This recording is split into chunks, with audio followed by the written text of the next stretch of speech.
I always try and encourage people, especially brown women, to carry themselves with the confidence of a cis straight white man in any room that you walk into.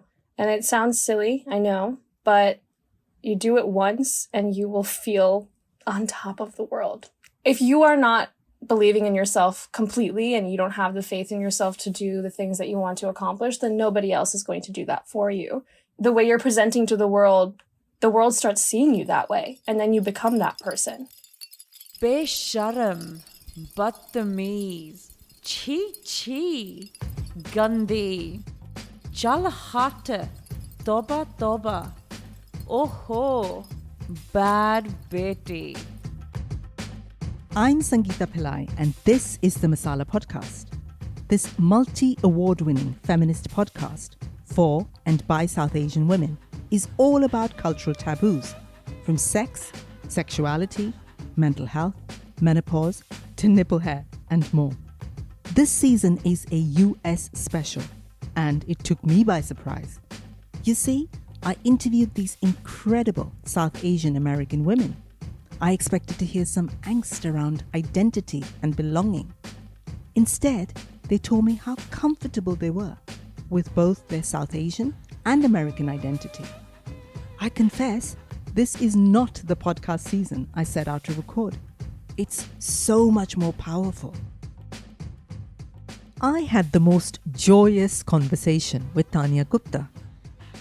Tanya is a New York-based art director, multimedia artist, and content creator. Born in the UK, she and her family moved to the US and spent some time in India too, all of which informs her work. I was super excited to hear that Tanya used to be a NASA aerospace engineer.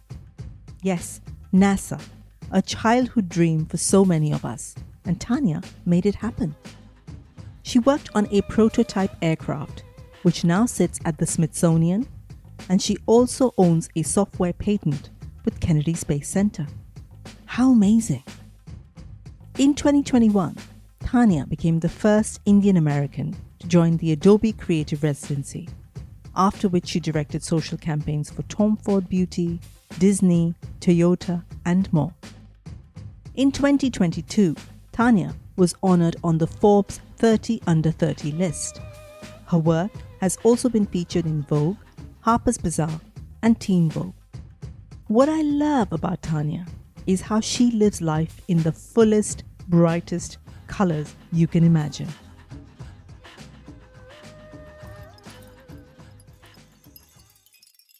So I always like to tell people the story about the first time I went to Johnson Space Center in Houston, Texas. I must have been about 9 or 10 years old, and I had family in Houston, so I visited for the first time, and I saw my first astronaut spacesuit and model of the shuttle, and just absolutely fell in love with it. And ultimately, space scares me, and that was the reason why I wanted to pursue it, because I always want to learn more about things that scare me.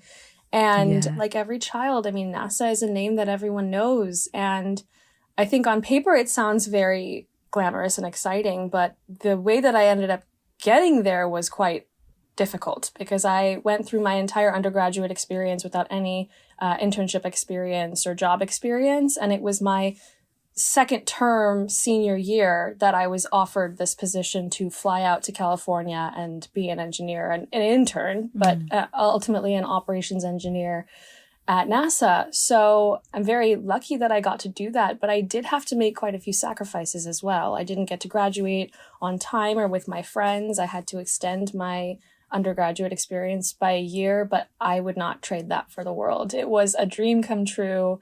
I got to work in the middle of the Mojave Desert for one rotation, and then for the other, I was right at Cape Canaveral watching rocket launches at Kennedy Space Center and helping patent a software tool. So got to do a lot of really incredible things during my time there, that's for sure. So how did you go from like designing spacecrafts to to designing these kind of what I think of as quite beautiful and surreal works of art, I think, is and commissions that you do? How did that journey happen? They're very different worlds, right? They seem like different worlds on the surface, but the reality is that they're quite similar.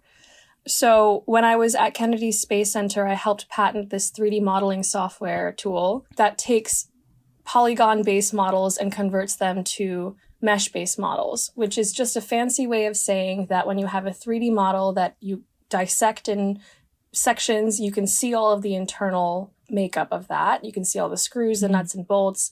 When you're making something like a video game or a virtual experience for VR, you don't need to represent everything inside. You just need a surface area representation so that you can see the object from far away. And up until that point, when I was there in 2018, there was no such tool that could do that efficiently, go from one to another. And NASA has this enormous repository of 3D models.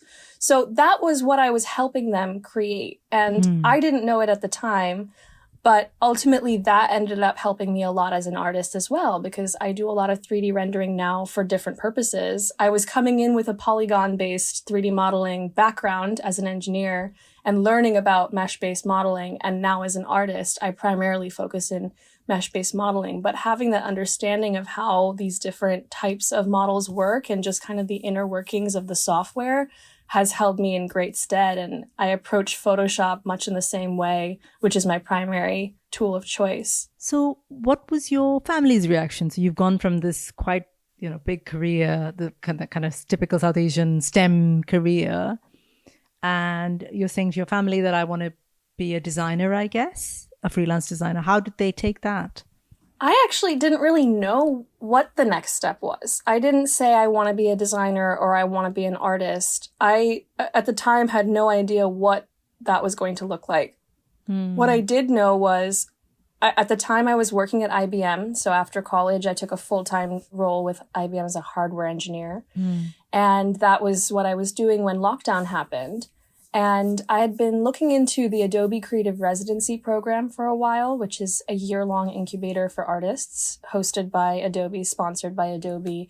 They give you a salary and benefits. And then in addition to that, they also fund your portfolio projects however you pitch to them. So I had these wild ideas of I wanted to do this coffee table book that you could interact with in augmented reality. I had some fashion editorials I wanted to pitch to magazines, a series of other smaller projects involving Photoshop and self-portraiture. And I just threw caution to the wind and sent in an application, told my parents about it, of course, but I think it was only once I was given the offer that mom and dad were like, okay, so this is really happening and you're going to be leaving engineering behind. And what is this going to mean? What is this going to look like? Where are you going to go from here? Because we are a family of planners. Yeah. And I've always had a 5, 10, 15-year plan. And this was one of the first times in my adult life that suddenly that plan was going out the window. But I think that the plan that replaced it ended up being what I want ultimately. So it all worked out. But there was a little bit of growing pains initially, but I just took it in my stride and tried not to think too much about the future, just at least while I was in the year-long residency, and just kind of take it from there. So I guess the pandemic really helped, right? In a sense that it gave you the space to kind of try something that was unusual. Yeah. And almost gave you that pause to kind of experiment and see if this was for you. Is that right? That's absolutely right. Yes. It was a silver lining to come out of a very, very dark time. But I also moved back home with my family, as many people also did. And that was just kind of the perfect concoction of reasons to start diving into myself and what fulfills me. What am I looking for in my life going forward? I always make the joke that my prefrontal cortex finally developed. It was done cooking. And I could actually see my future and visualize it and be a little bit more critical about my life choices. But also at the same time, I didn't start out thinking that I was going to pivot my career and completely change the trajectory of my life when I started playing around in Photoshop. I was taking my friends and followers' smartphone selfie submissions, and every day I would choose one randomly and use it to practice in Photoshop, and just started sharing my work online. I just started sharing it on Instagram, sharing it on TikTok, and then my platform grew and grew and grew, and I started getting job opportunities from it. So it was a domino effect, but it wasn't initially something that I was really striving for and planning to turn into something bigger than just a hobby. But very happy that it turned out the way that it did, because I wouldn't be where I am right now if it wasn't for that. You were the first Indian American Adobe Creative resident. Is that right? That's right. That's correct. Yes. That's massive, isn't it? That kind of accolade for a creative or somebody who's like, oh, I'm just going to dabble in Photoshop and see where it takes me, to that is massive. Absolutely massive. Thank you. Thank you. Yes. It is. It's quite a cool achievement. And as happy I am that I got to be the first, I hope that there will be many, many more. I hope so too. How did that feel? Did it feel like, hey, I'm being validated here? Yes, absolutely. There is a sense of validation that comes from being recognized by the company that produces the tool you use as an artist, right? Especially since at that point I had only really been using Photoshop for about a year and a half.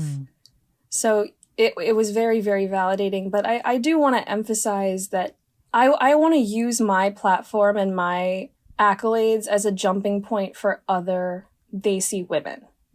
Desi people in general, Desi creatives, yes, but particularly Desi women, because sometimes it can be really difficult as brown girls, brown women, to not only blindly pursue the thing that fulfills you truly, but especially when that thing is creative. We come from a culture that prioritizes these noble professions, rightfully so, but there's so much beauty that comes out of creativity and art and music and writing that is equally, if not more important at times. And I think we're finally coming to a precipice where those things are becoming acknowledged and coming into the forefront. We're seeing a lot more representation on the screen, representation in writing. Even this podcast is a great example of that. I think it's our responsibility as people who come up in this industry to also uplift others and make sure that we're not just focusing on ourselves. Initially, I think that that's what I did. It's natural to, especially when you're young. But the older I get, the more I recognize the importance of highlighting other people's doings as well. Absolutely. And I think that what you mentioned there, I think comes from like a survival mechanism, or almost like a, poverty mindset is what I think of. Like there's only this much. And that's, I think, a result of colonialism and kind of capitalism and things like that. There's only this much.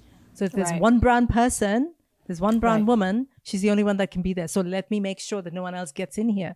Whereas the truth is there's enough and more space for every single one of us doing whatever we want to do in the world today. And like you rightly said, I feel like this is a really crucial moment for us. Suddenly, especially in the States, I think, we're on TV, we're in film, we're in music, we're everywhere. Like suddenly, this is the moment of South Asian women, kind of totally coming into coming in to kind of take over the world. Yeah. And I really feel that, like it feels like a real energy behind it. And I think therefore it's important, like you said, to then allow space or give support as much as is possible to other women to kind of lift them up, because they might not have the opportunities that we have at this moment, right? And I think the other important point to make is maybe when parents now see you being successful, see Mindy Kaling on screen, see, a bunch of other South Asian women being successful and not necessarily being the starving artist, which is what we're told, right? It's like, oh my God, if you're an artist, you'll never make any money. Right. And you got to get a real job, i.e. a STEM job. You can see that's not true anymore. Parents can see that. So hopefully that will allow them to relax as well. Because I don't think it comes from a bad place. It just comes from like them thinking, right, I've got to make sure my child has a really good chance in the world. So I'm going to push them in this direction. Absolutely. It's well-meaning, but I don't think we need to do that anymore. So I really feel like this is such a good time in so many ways. I agree. The representation is just skyrocketing, and I also hope that it's only up from here. What about you? Were you supported? I know you said your parents are hugely supportive, which is great. And obviously you've had like a company like Adobe support you. What about, have you had like an extensive network of people who've supported you, kind of pushed you up? I've been really lucky to build a fantastic community of people in New York City. And I have also picked up some kind of informal mentorships. Either I am a mentor to someone or I'm a mentee. And I think that's also really important because I want to have other brown women that I look up to that are doing something similar to what I can envision for myself in the future, especially older women. I think that's something that a lot of people in their 20s overlook, the importance of having people around them who are older in their careers and just in life in general to just visualize things. Because otherwise you're not getting any reference for what your life could look like 10, 15, 20 years from now. And then likewise, I think back to how I was when I was in college, where I didn't have a lot of mentorship opportunities, and how much I would have benefited from having someone in my orbit then. So for that reason, I also am extending myself as a mentor to a number of younger women. And that is also very fulfilling to me personally, because I know that I'm also being able to pass along my wisdom, whatever that may be, whatever little wisdom I may have, to someone else. That's really wonderful to hear. Really, really good. Let's talk about your personal style, which I love, by the way, huge fan. Thank you. So something tells me you're not into like very subtle, muted kind of tones. Right? Not at all. Yeah. I always say that my neutrals are pink, blue, and yellow. I love that. I hardly ever wear nudes. I hardly ever wear black or white. But yes, my personal style and my artistic style are intrinsically related. I make the joke that my entire life has a color scheme, and that is truly unintentional. It's an unconscious thing, I should say, because color is the most important aspect of my art and just my experience living life. I'm very, very sensitive to color. If I'm around colors I don't like, I get cranky. It really is like I have a visceral reaction to color.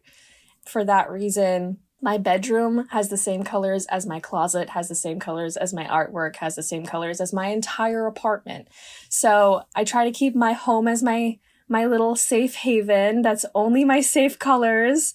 But I think that that's also a little bit of a benefit, because there is consistency among my artwork as well, that even if the themes are completely different, you can kind of take a look at my work and be like, I think that looks like Tanya's work. And I also love with your style, with the stuff you wear, like I love the boldness of it, the big sunglasses, the crazy earrings, the bags that look like things, I think you call them.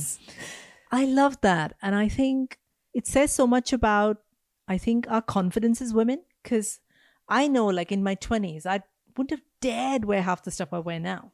And now I wear it, I'm like, I don't give a shit. You know, like I wear the blingiest things you can find. Like for my birthday, like I was literally shining from head to toe, and I loved it. Yes, queen.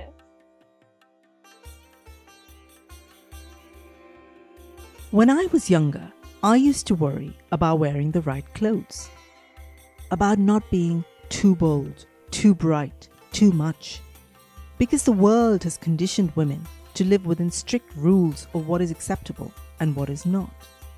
Even now, I see women around me worrying about fitting in.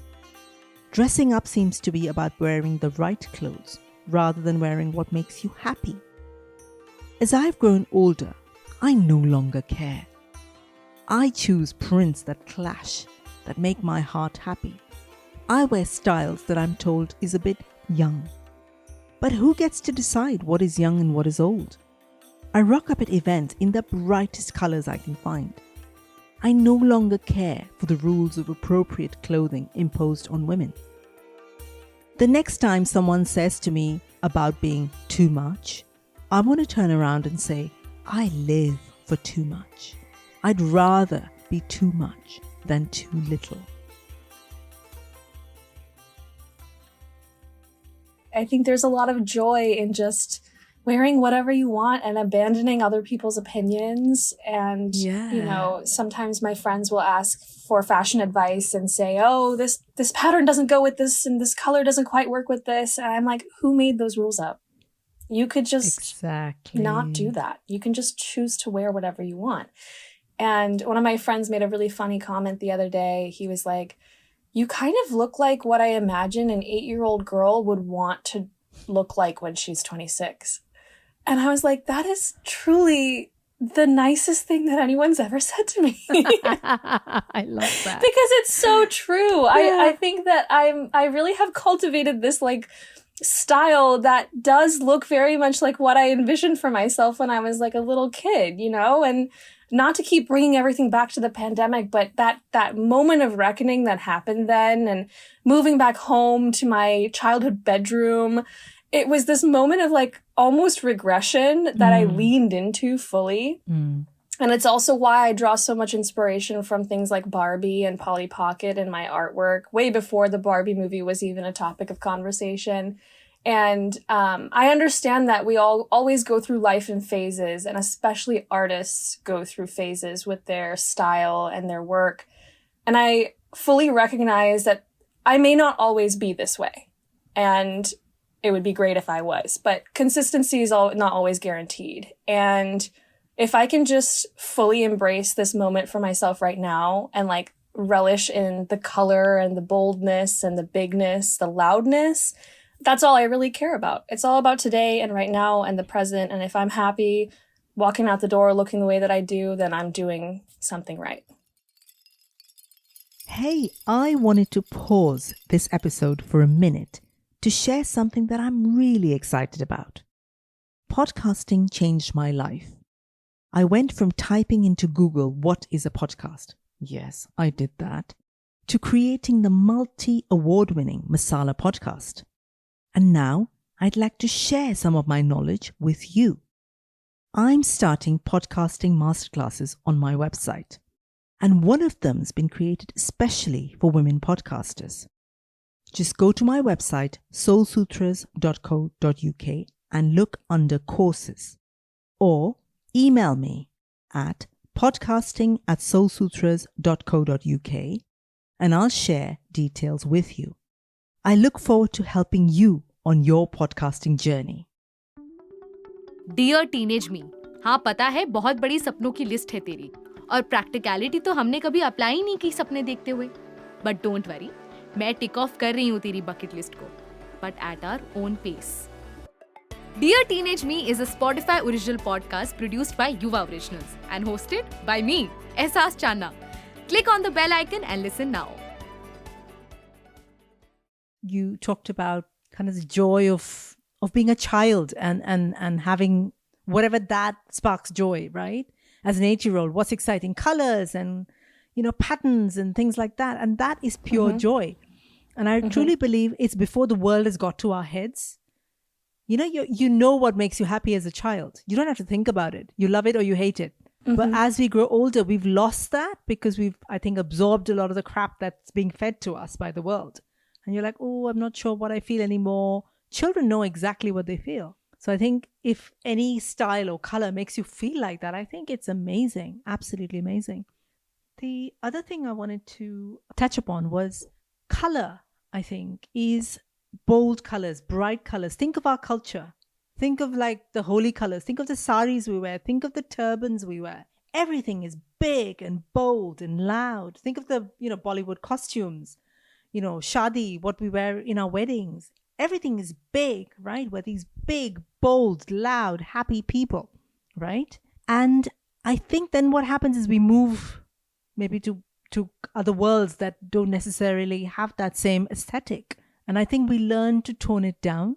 Like, it was very much my experience. I haven't grown up in the UK. I live here now. I've lived here for 18 years. And I remember moving here and then thinking, shit, I can't wear a lot of this stuff that I wear because everyone around me was gray and black and beige and brown. And I remember having to like, oh my God, I can't wear this thing now, as a moment. And I think I internalized some of it. I'm now coming back into kind of, right, I love this and I'm doing it. But I think the point I'm making is if you are a diaspora, if you're somebody not from that original culture and you kind of grow up there or are born there or whatever, you learn to tone down who you are. And I think color is who we are as South Asians, I believe. I don't know any South Asian community that doesn't love color in whatever shape or form. And it's almost like to me, it's like a going back to the roots of who we are. What do you think? I agree with that. I do. What you're saying is just reminding me of this one conversation I had. I think it must have been 6th or 7th grade. And I was with my girlfriends. We're all hanging out at the lunch table and they're all white. I'm the only person of color at the table. And we're all talking about what we want our wedding dresses to look like. Yeah. And they all are all describing these gorgeous white gowns, you know, and the differences between them are really like sweetheart neckline versus strapless, but ultimately they're looking for white dresses. And I use that as an opportunity to explain to them that in our culture, white is not the color you wear to your wedding. In fact, white is what we wear to funerals, and that it's encouraged for everyone to dress very colorfully at the wedding. And I remember one of the girls saying, "Aren't you worried that someone's going to upstage you?" And I was like, what does that even mean? Like, that's encouraged, if anything. I want you to show up and show out. Like, wear your finery. I want everyone to treat my wedding like their Met Gala. And I couldn't understand why they didn't also see it that way.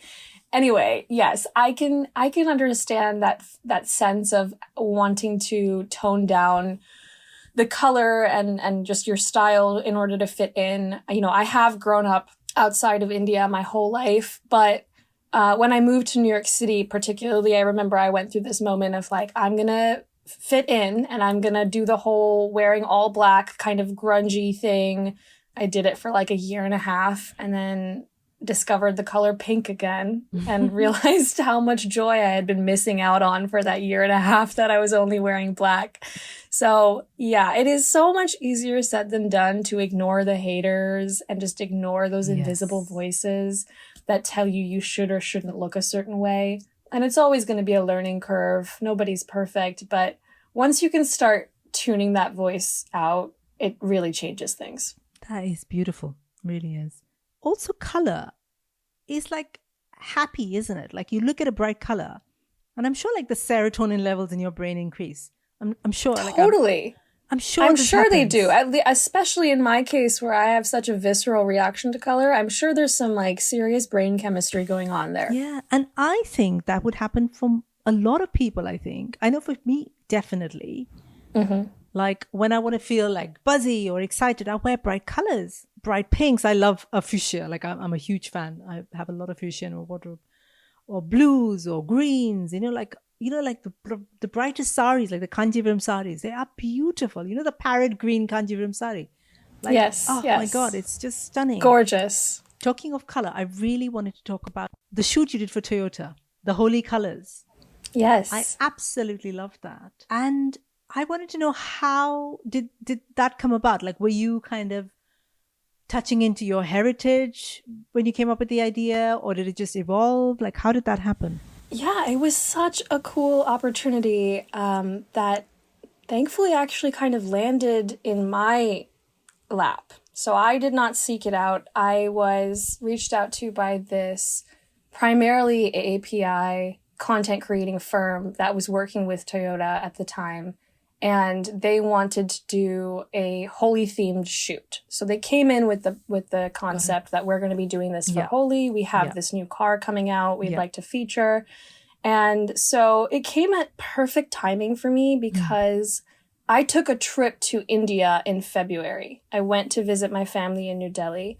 And that was around the time frame that we were ideating and getting ready to produce this content. And so I was flown out to Dallas, where the Toyota headquarters are, and provided the car and a crew on behalf of that studio that Toyota was working with.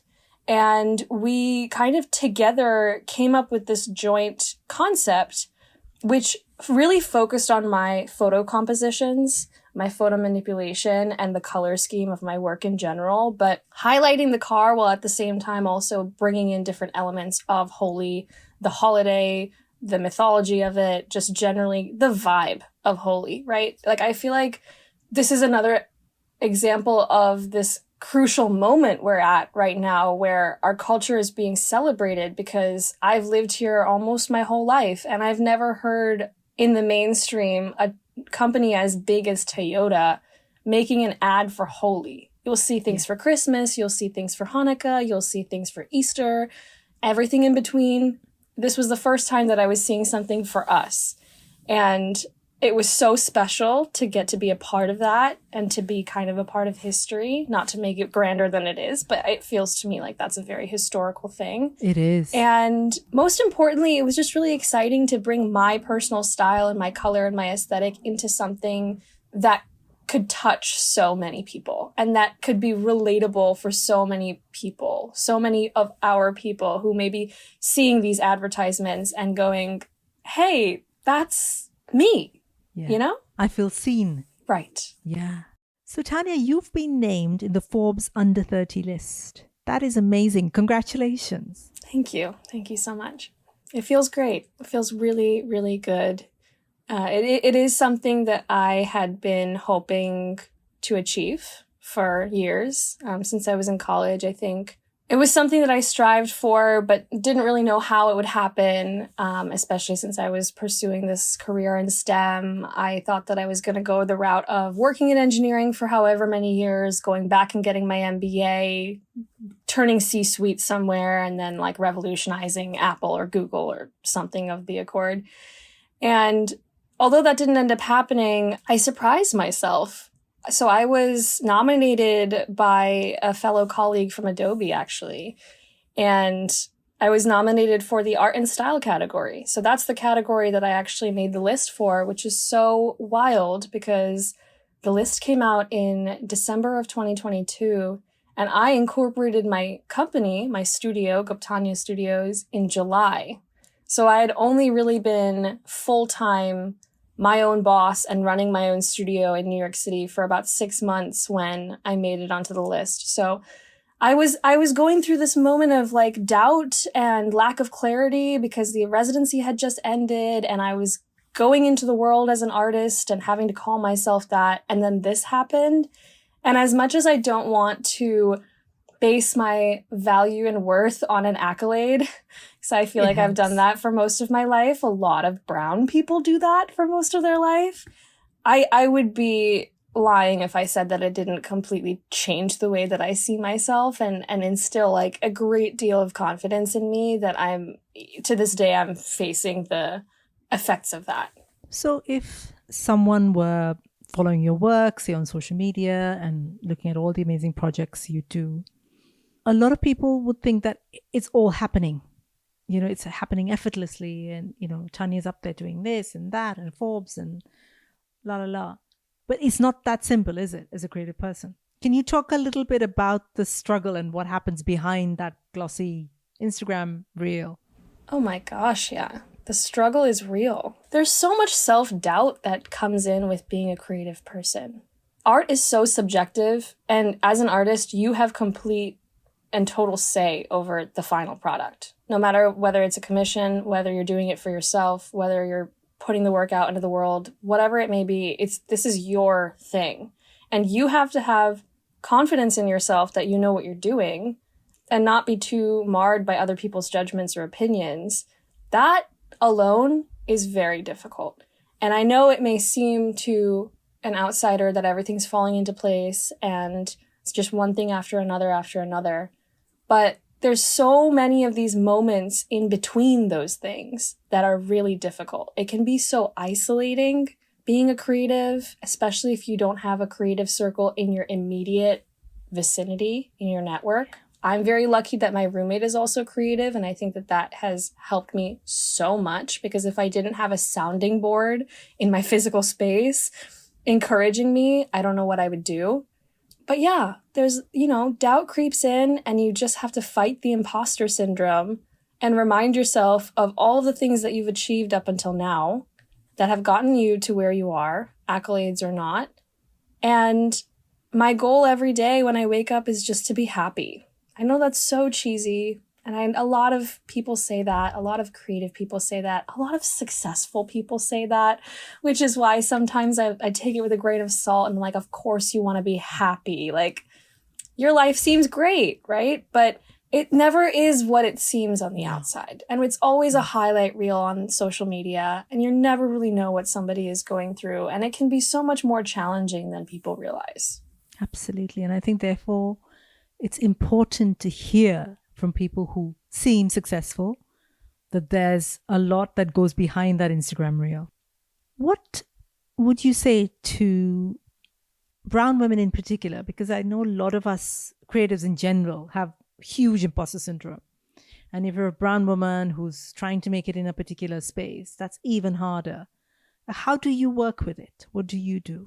Some people might say that I can be aggressive or bossy, those typical words that I used to describe strong women, basically. Yeah.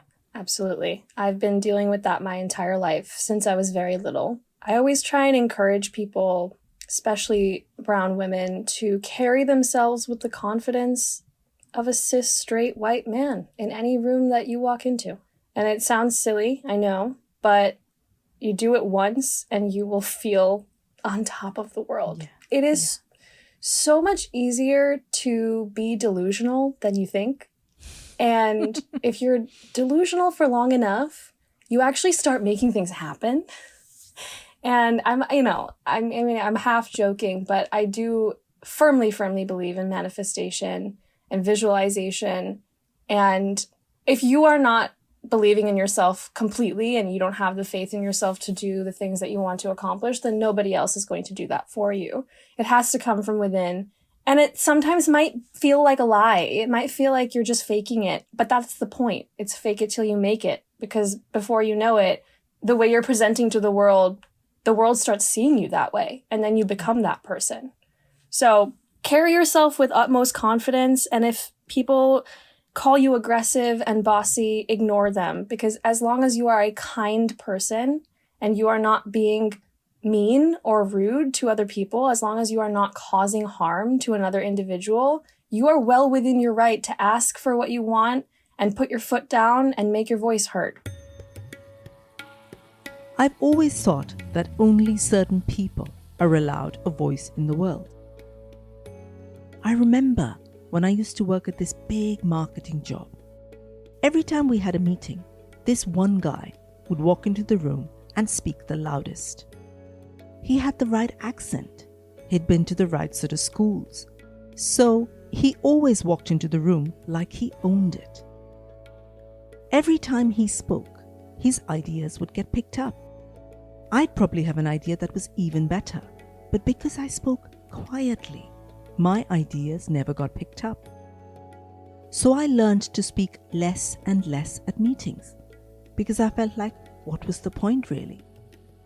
I wonder sometimes if that's the reason I started a podcast.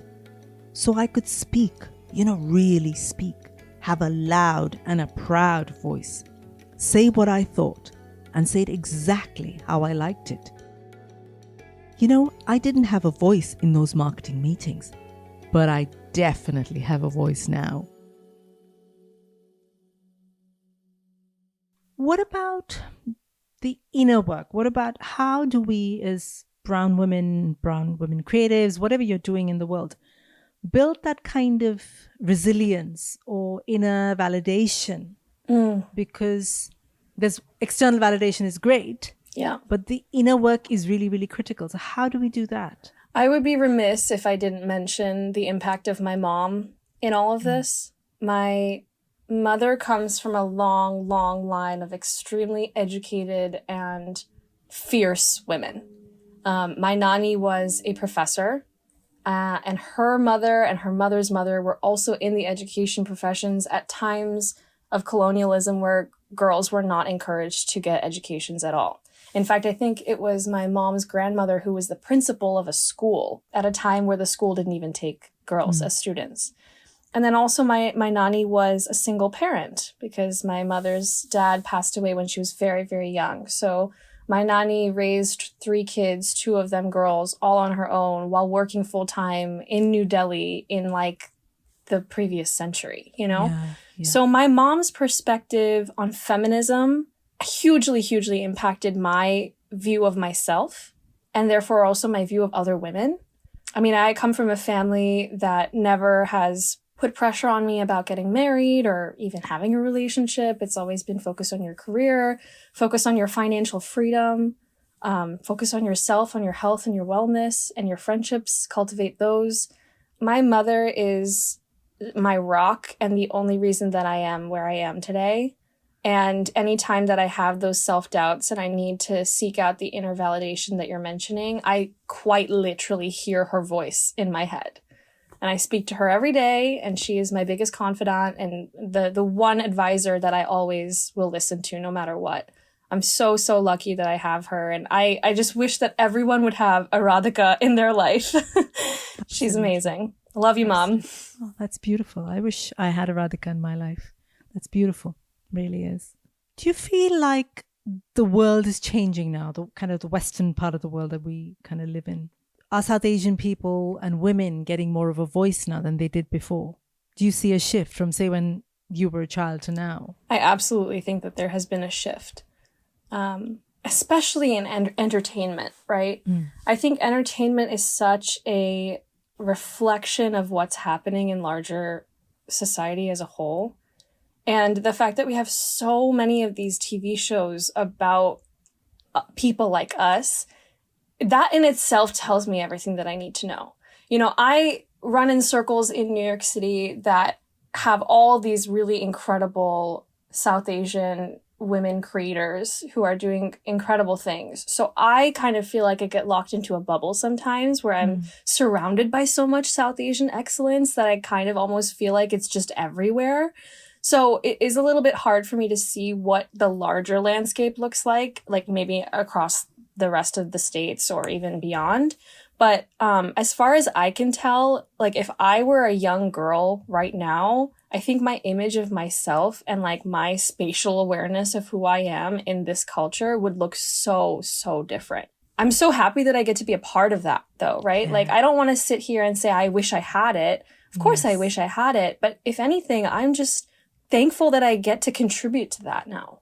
And almost live in it. Yeah. Right? Relish it. Yeah. I really like that. What have been some of the responses from other South Asian women to, say, your work?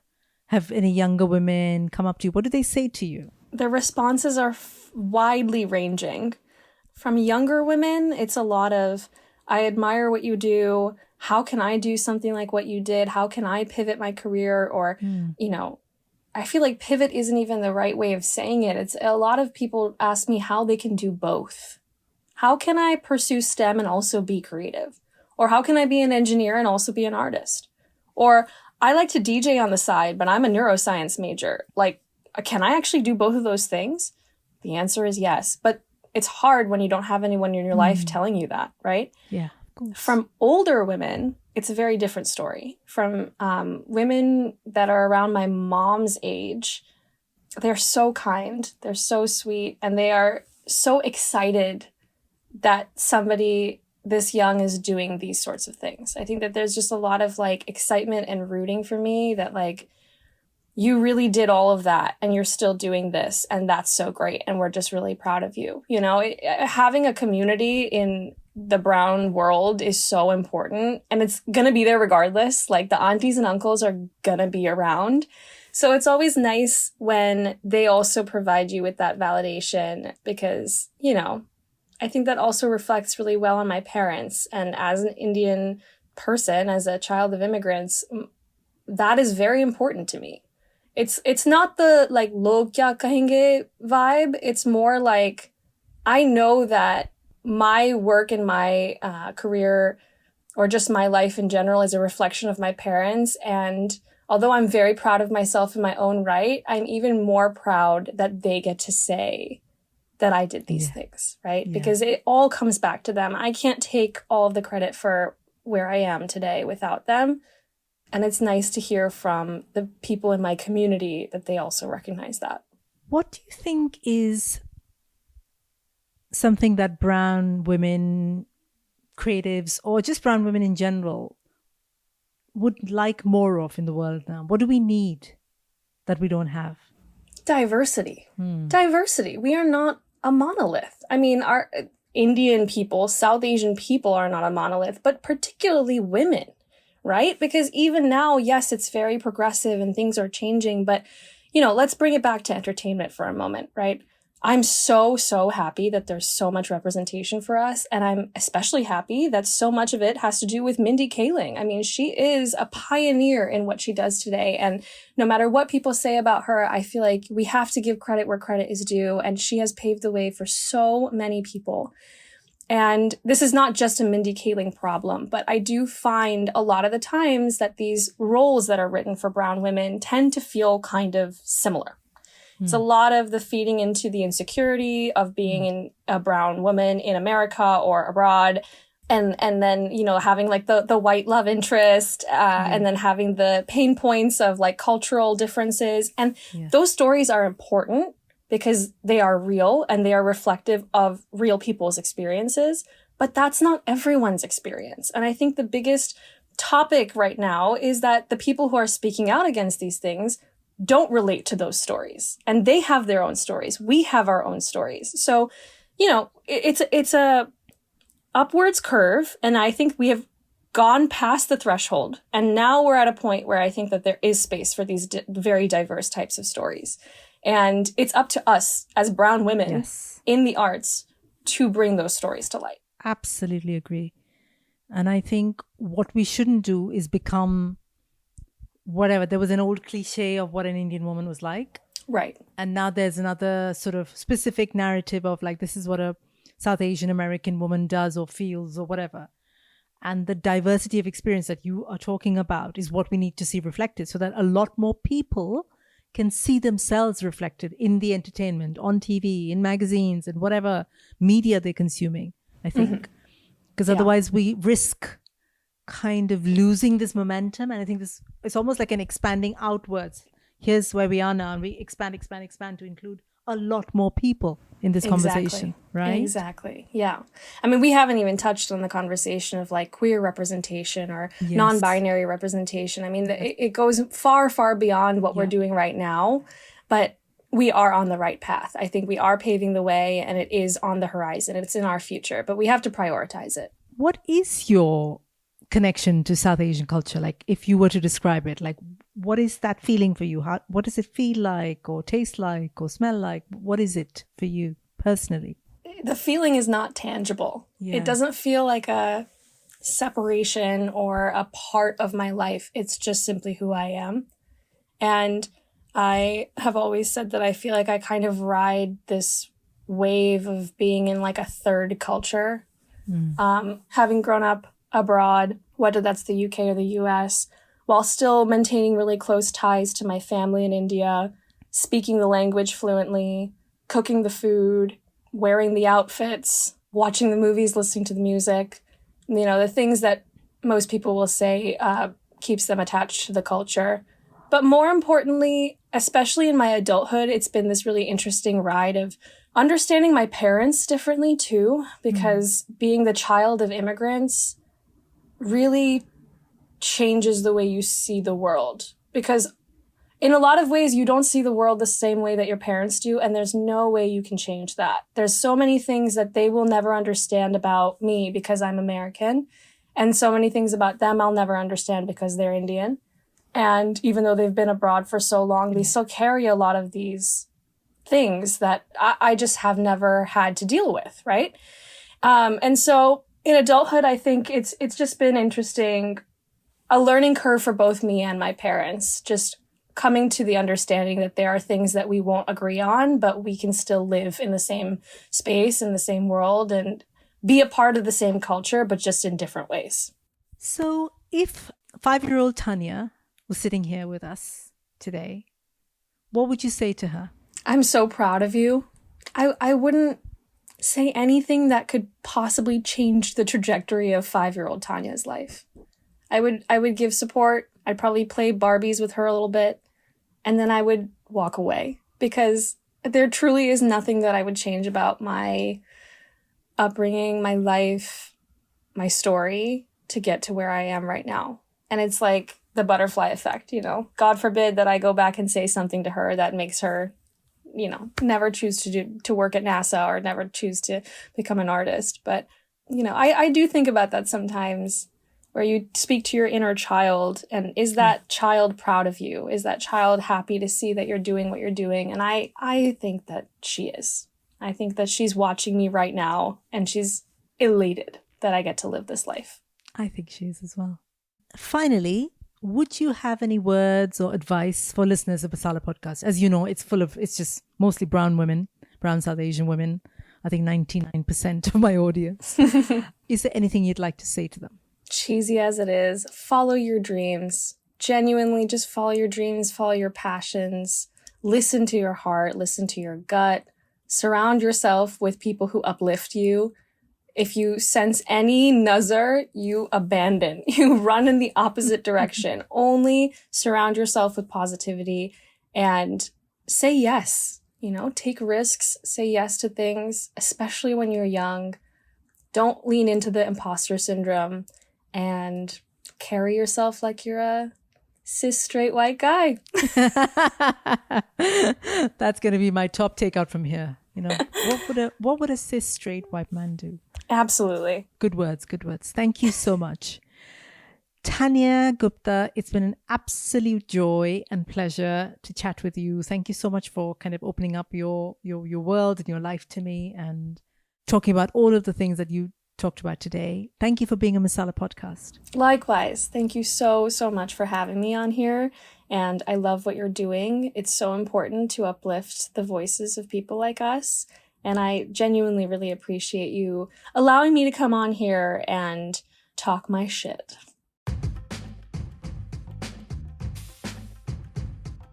Thank you for listening to Masala Podcast. Masala Podcast is part of my platform Soul Sutras, dedicated to celebrating and supporting South Asian women. This is a space for all of us bad betis who don't do as we're told. This is where we get to celebrate our culture our way and be exactly who we want to be. I'd love to hear from you. Get in touch via email at soulsutras.co.uk or my website soulsutras.co.uk. I'm also on Instagram and Twitter. Just look for Soul Sutras. Masala Podcast was created and presented by me, Sangeeta Pillai, produced by Anushka Tate, opening music by Sunny Robertson. Besharam, Badtameez, Gandhi, Hi, Bad Beti. Hi, मैं हूँ कबीर और मैं हूँ योगी. Yes, we are two guys, and yes, we are in love.